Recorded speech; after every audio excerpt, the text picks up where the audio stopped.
তরকারি পুড়ে যাওয়ায় গৃহকর্মীকে গরম কড়াই আর খুন্তি দিয়ে ছ্যাঁকা দেওয়ার অভিযোগ উঠেছে এক পুলিশ দম্পতির বিরুদ্ধে।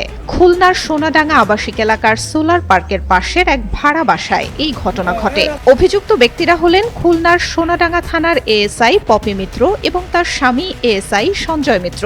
বুধবার দুপুরে স্থানীয়রা লক্ষ্য করেন ওই বাড়ির গৃহকর্মীকে কান ধরে ওঠবস করানো হচ্ছে, একই সঙ্গে তাকে লাঠিপেটা করছে পপি। পরে জরুরি সেবা নম্বর 999-এ কল দিলে পুলিশ এসে উদ্ধার করে ভুক্তভোগী তরুণীকে।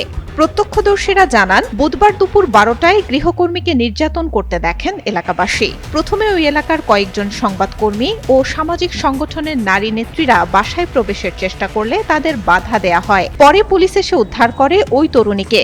উদ্ধারের সময় তার শরীরে গরম খুন্তি ও কড়াইয়ের ছ্যাঁকা দেয়ার দাগ দেখা গেছে বলে জানান স্থানীয়রা। 22 বছর বয়সী ওই তরুণী নরসিংদীর বাসিন্দা। বাবা মা না থাকায় ছোটবেলা থেকেই ওই পুলিশ দম্পতির বাসায় গৃহকর্মীর কাজ করে আসছেন। ছোটখাটো শাসন একসময় রূপ নিয়েছে নির্যাতনে।